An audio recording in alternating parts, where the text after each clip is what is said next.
हमारा प्रश्न जो है, ये चिंता सिर्फ हमारा ही नहीं है, सरकार की भी चिंता है। जो हर व्यक्ति को भूखा ना रहे, समुचित उसको अनाज समय पे मिल जाए। ये मेरा क्वेश्चन है कि वो माध्यम है, जन वितरण प्रणाली के माध्यम से ही ये अनाज लोग तक पहुंच पाता है। माननीय मंत्री से मेरा आग्रह था कि कहीं न कहीं कोई कमी रह जा रही है, उस पर विचार करने के लिए। माननीय मंत्री जी का जवाब था कि इस पर कोई विचार नहीं है। मेरा कहना है, जन वितरण प्रणाली में जो भी कमी रह रही है उस पर विचार कीजिए।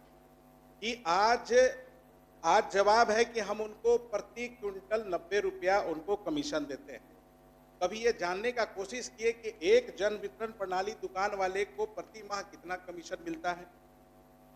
ये विषय जानने चाहिए सबको, क्योंकि जब तक वो दुकानदार संतुष्ट नहीं होगा तो बढ़िया से काम नहीं करेगा।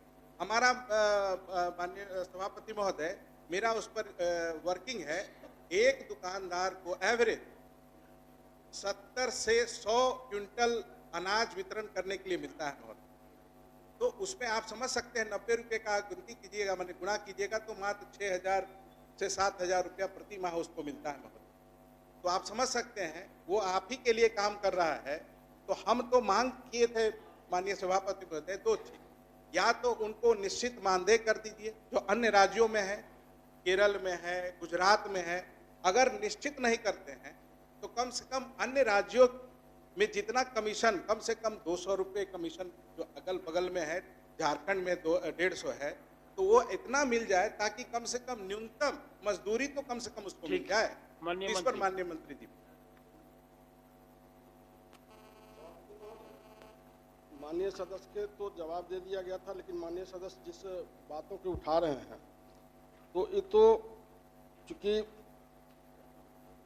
विधि सम्मत जो निर्णय था वो निर्णय बताया गया है इनको, लेकिन ये तो उच्च स्तरीय बात होगी। उच्च स्तरीय बैठक करके इस पर जो माननीय सदस्य बोले हैं उस पर विचार किया जाएगा। ठीक ठीक ठीक ठीक, चलिए आगे बढ़िए। जगह का आप परीक्षा कैंसिल करते हैं और बाकी जगह ट्रांसपेरेंट तरीके से कैसे परीक्षा हुआ ये तो बताना चाहिए। इसलिए हम चाहते हैं मैडम कि यहाँ परीक्षा को कैंसिल करके फिर से परीक्षा लिया जाए, क्योंकि उन 12,000 छात्रों को अलग से विशेष अवसर दिया गया और यदि उनके परीक्षा केंद्र का यदि अध्ययन किया जाए तो बापू सभागार के 12,000 छात्रों में से 20% बच्चे प्रीलिमिनरी एग्जाम में पास किए हैं।